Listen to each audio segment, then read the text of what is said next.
जय श्री कृष्ण विद्यार्थियों, good morning. આપણે લાસ્ટ પીરિયડમાં લાસ્ટ સેશનમાં સંખ્યાઓની ચર્ચા કરતા હતા, જેમાં આપણે પ્રાકૃતિક સંખ્યાઓ, પૂર્ણ સંખ્યાઓ, સમય સંખ્યાઓની વાત કરી હતી। હવે આજના સેશનમાં આપણે અસમય સંખ્યાથી શરૂઆત કરીએ છીએ। કઈ સંખ્યાઓ? અસમય સંખ્યાઓ। હવે અસમય સંખ્યાઓ કોને કહેવાય ત્યાંથી આપણે શરૂઆત કરીએ તો ઓલરેડી આપણને ખબર છે કે સમય સંખ્યા કોને કહેવાય, બરાબર છે।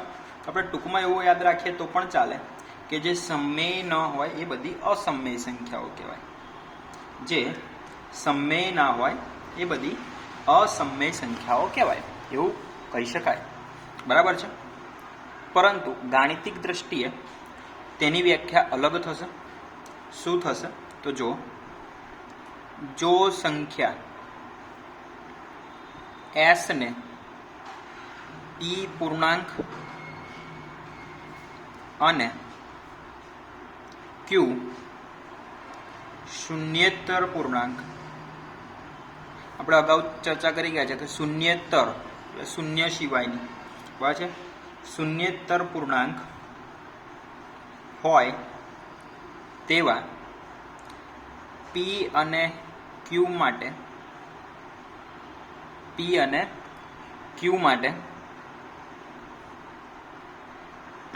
પી બાય ક્યુ સ્વરૂપમાં મૂકી ના શકાય, પી બાય ક્યુ સ્વરૂપમાં મૂકી ન શકાય। સમય સંખ્યામાં હતું મૂકી શકાય, જ્યારે અસમય સંખ્યામાં આવશે મૂકી ન શકાય, તો તેવી સંખ્યા એસ ને અસમય સંખ્યા કહે છે। ફરીથી રિપીટ કરીએ, જો સંખ્યા એસ ને પી પૂર્ણાંક અને ક્યુ શૂન્યેતર પૂર્ણાંક હોય તેવા પી અને ક્યુ માટે પી બાય ક્યુ સ્વરૂપમાં મૂકી ન શકાય, તો તેવી સંખ્યા એસ ને સમય સંખ્યા કહે છે। ટૂંકમાં સમય અને અસમય વચ્ચેના ભેદની વાત કરીએ તો કે સમય સંખ્યા એટલે શું? તો આપણે શોર્ટમાં એવું યાદ રાખીએ કે પી બાય ક્યુ સ્વરૂપમાં લખી શકાય, અને અસમય સંખ્યા એટલે શું?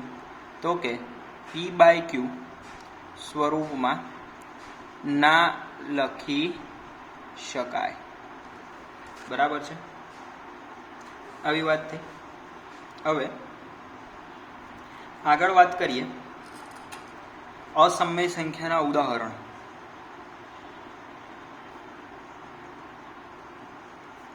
અસમય સંખ્યાના ઉદાહરણ તો વર્ગમૂળ જેનું ન નીકળે, વર્ગમૂળ 3, વર્ગમૂળ 5, ઘનમૂળ વાળો પણ ચાલે, ઘનમૂળ 10, આ બધી અસમય સંખ્યાઓ છે, એના સાદા ઉદાહરણ થયા।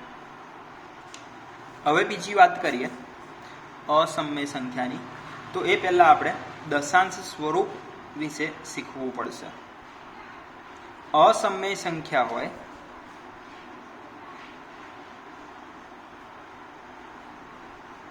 નું દશાંશ સ્વરૂપ અનંત અનાવૃત હોય।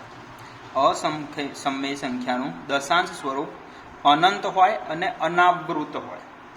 અનંત અને અનાવૃત કોને કહેવાય એની વાત કરીએ તો વિદ્યાર્થી મિત્રો, તમને ભાગાકારની પ્રક્રિયાઓ તો સરળતાથી આવડે જ છે, બરાબર છે। તેના આધારે આપણે કરીએ તો ઉદાહરણ તરીકે તમે કોઈ એક સંખ્યાનો ભાગાકાર કરો છો અને તમારો જવાબ 0.01001 0001 401 ડેશ ડેશ ડેશ, આ પાછળ ડેશ ડેશ ડેશ આવ્યું એનો મતલબ કે તે અનંત છે, અને આ જે સંખ્યાઓ એ સંખ્યાઓમાં કંઈ ક્રમિકતા જોવા મળતી નથી, ચોક્કસ ક્રમિકતાઓ નથી, સંખ્યાઓનું ક્રમિક પુનરાવર્તન ન થતું હોય તો એ અનંત અનાવૃત કહેવાશે. અનાવૃત, બરાબર છે. જો સંખ્યાનું ક્રમિક પુનરાવર્તન થાય, બરાબર છે, સંખ્યાઓનું ક્રમિક પુનરાવર્તન થાય તો તે દશાંશ સ્વરૂપ અનંત આવૃત કહેવાય. અનંત આવૃત કહેવાય, બરાબર છે. કે ઉદાહરણ લઈએ 0.1456 જો ચોક્કસ પેટર્નમાં સંખ્યાઓનું ક્રમિક પુનરાવર્તન થાય છે, દશાંશ સ્થળ પછી ચોક્કસ સંખ્યાઓમાં ક્રમિક પુનરાવર્તન થાય છે, એનો અર્થ કે આ જે છે એ અનંત આવૃત છે. અને જો દશાંશ સ્વરૂપ અનંત આવૃત હોય તો એ સંખ્યાઓ સમમેય સંખ્યાઓ કહેવાય. દશાંશ સ્વરૂપ અનંત આવૃત હોય તો તે સંખ્યાઓ સમમેય સંખ્યાઓ કહેવાય. ટૂંકમાં ફરી આપણે આગળ ચર્ચા કરીએ, ધ્યાન આપજો. દશાંશ સ્વરૂપ અનંત આવૃત હોય તો કેવી સંખ્યા કહેવાશે? સમમેય સંખ્યાઓ. અને દશાંશ સ્વરૂપ અનંત અનાવૃત હોય તે સંખ્યાઓ કેવી કહેવાશે? અસમમેય સંખ્યાઓ. દશાંશ સ્વરૂપ એટલે શું? તો કે આપણે સાદી ભાષામાં કહીએ તો ભાગાકારની ક્રિયા દ્વારા મળતો જવાબ. ભાગાકારની ક્રિયા દ્વારા મળતો જવાબ, જેમાં તમારો જવાબ જો અનંત આવૃત સ્વરૂપે હોય, હમણાં જ આપણે ચર્ચા કરી કે દશાંશ સ્વરૂપ પછી 0.11221122 આ કેવું થયું? અનંત તો થયું જ, ડેશ ડેશ ડેશ આવે એટલે અનંત, અને પાછું ક્રમિક પુનરાવર્તન થાય છે. જો 11 22 11 22 11 22, બરાબર છે. જ્યારે અનંત અનાવૃત કોને કહેવાય એની વાત કરીએ તો 0 પોઈન્ટ, ઉદાહરણ તરીકે તમારો જવાબ આવે છે 5 6 7 2 4 5 3 5 7 9 8 ડેશ ડેશ ડેશ. તો તમે અહીંયા જુઓ, કોઈ પણ પુનરાવર્તન ક્રમિક રીતે થતું જોવા મળતું નથી, મતલબ એ અનંત અનાવૃત છે. અનંત અનાવૃત હોય, અનંત અનાવૃત હોય તો અસમમેય સંખ્યા હોય, અનંત આવૃત હોય તો સમમેય સંખ્યા હોય. અનંત આવૃત કોણ? તો કે દશાંશ ચિહ્ન પછી ક્રમિક પુનરાવર્તન થવું જોઈએ. હજી એક વધનું રહ્યું, દશાંશ અભિવ્યક્તિ, એટલે કે તમે જે ભાગાકાર કરીને જવાબ લાવો છો એ દશાંશ અભિવ્યક્તિ જો શાંત હોય, દશાંશ અભિવ્યક્તિ કેવી હોય? શાંત હોય તો તે સંખ્યા પછી સમમેય સંખ્યા જ કહેવાય. બરાબર છે. ભાગાકાર કરો, ઉદાહરણ તરીકે 25/5, બરાબર છે. તો આપણને ખબર છે કે 5 5 25 0, બરાબર. એટલે 5 પછી ભાગાકાર એટલે 5.000 થઈ ગયું. હવે આ 0 0 કંઈ અનંત સુધી ચાલવાના નથી, બરાબર છે. એટલે જે 5 થઈ એ દશાંશ અભિવ્યક્તિ લખીએ તો આવું લખાય 5.0. દશાંશ ચિહ્નના અમુક અંકો પછી, દશાંશ ચિહ્ન પછીના અમુક અંકો પછી જો એ શાંત થઈ જાય, ડેશ ડેશ ડેશ આવે નહીં, એ શાંત અભિવ્યક્તિ કહેવાય. બરાબર છે. અને શાંત અભિવ્યક્તિ હોય તો પણ એ સંખ્યા કેવી કહેવાશે? સમમેય સંખ્યા છે તેમ કહેવાય છે. બરાબર છે. હવે આપણે વાત કરીએ વાસ્તવિક સંખ્યાઓ. બરાબર. આગળ વાત કરીએ છીએ વાસ્તવિક સંખ્યાઓ. બરાબર.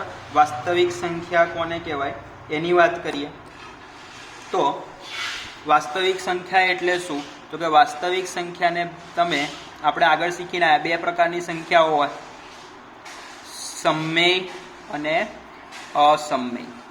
બરાબર છે. તો સમમેય અને અસમમેય સંખ્યાઓને ભેગી કરો.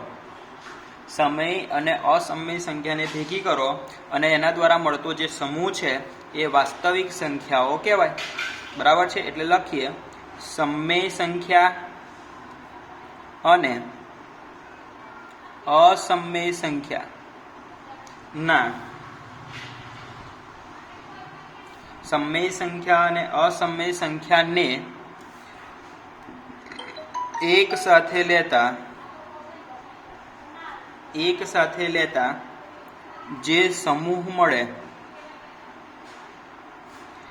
તેને વાસ્તવિક સંખ્યાઓનો સમૂહ કહે છે. વાસ્તવિક સંખ્યાને ઇંગ્લિશમાં કહેવાય છે રિયલ નંબર્સ. રિયલ નંબર્સ માટે વાસ્તવિક સંખ્યાના સમૂહને સંકેતમાં કેપિટલ આર વડે દર્શાવાય. વાસ્તવિક સંખ્યાના સમૂહને કેપિટલ આર વડે દર્શાવવામાં આવે છે. રાઈટ? હવે કોઈ પણ સંખ્યા હોય એ સંખ્યા કઈ નહીં તો વાસ્તવિક સંખ્યા તો કહેવાય જ. બરાબર છે? હવે આપણે હમણાં જે ચર્ચા કરી ગયા અનંત આવૃત, અનંત અનાવૃત, બરાબર છે, એના આધારે તમને સમય અને અસમય સંખ્યાઓ શોધવાનું પૂછી શકાય. તમને સિમ્પલ ક્વેશ્ચન કીધો હોય, ઉદાહરણ તરીકે 23/29 વાસ્તવિક સંખ્યા છે, સમય સંખ્યા છે કે નહીં, તો તમે એનો ભાગાકાર કરી શકો. ભાગાકાર કરીને એની દશાંશ અભિવ્યક્તિ જે આવતી હોય એ અભિવ્યક્તિના આધારે તમે એને કહી શકો કે સંખ્યા સમય છે કે નહીં. બરાબર છે? તમને બીજી ટાઈપના ક્વેશ્ચન પૂછાય છે. ઉદાહરણ તરીકે 5/7 અને 3/5 વચ્ચે આવતી 4 સમય સંખ્યા લખો. બરાબર છે? આ બંને વચ્ચે આવતી 4 સંખ્યાઓ, સમય સંખ્યાઓ લખો, એવો ક્વેશ્ચન પણ પૂછાય છે. બરાબર છે? એ ક્વેશ્ચનની ચર્ચા આપણે આપણા આગળના વિડીયોમાં કરીશું. અત્યારે તમે આ અભિવ્યક્તિઓનું ક્લિયર કરી લો. દશાંશ અભિવ્યક્તિ ફરી રિપીટ કરીએ એક વખત. દશાંશ અભિવ્યક્તિ જો શાંત હોય, દશાંશ અભિવ્યક્તિ કેવી હોય? શાંત હોય તો તે સંખ્યા સમય સંખ્યા છે. દશાંશ અભિવ્યક્તિ અનંત આવૃત હોય તો તે સંખ્યા સમય સંખ્યા છે.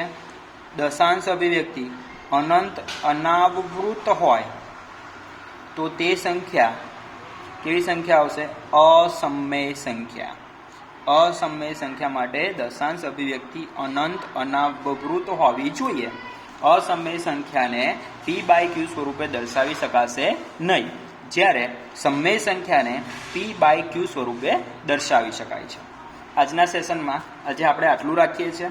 તમને અસમય સંખ્યાઓ અને સમય સંખ્યા વચ્ચેનો ભેદ ખબર પડી ગઈ હશે. સાથે સાથે આજે વાસ્તવિક સંખ્યાઓની પણ આપણે ચર્ચા કરી કે વાસ્તવિક સંખ્યાઓ કોને કહેવાય? તો કે સમય સંખ્યા અને અસમય સંખ્યાને ભેગા કરીએ.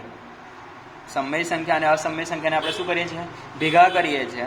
તો ભેગા કરતા જે સમૂહ મળે છે એ સમૂહને વાસ્તવિક સંખ્યાનો સમૂહ કહેવાય. હવે આ સમૂહ જે શબ્દ છે તે જગ્યાએ ગણિતનો બીજો એક શબ્દ પણ ઉમેરી શકાય, ગણ. શબ્દ ઉમેરી શકાય છે, ગણ. ગણ એટલે શું? તો કે નિશ્ચિત વસ્તુઓનો સમૂહ, જેને ગણ કહીએ છીએ. નિશ્ચિત સંખ્યાઓનો સમૂહ, જેને શું કહેવાય? ગણ કહેવાય. એટલે આ વાસ્તવિક સંખ્યાઓનો જે ગણ થયો એને રિયલ નંબર્સ કહેવાય. કેપિટલ આર એની સંજ્ઞા છે, એટલે એને આડ વડે દર્શાવવામાં આવે છે. બરાબર છે વિદ્યાર્થી મિત્રો? તો આજના દિવસમાં આપણે આટલું શીખીએ છીએ. હવે આગળનો વિડીયો ફરી અપલોડ કરવામાં આવશે. Thank you. જય શ્રી કૃષ્ણ.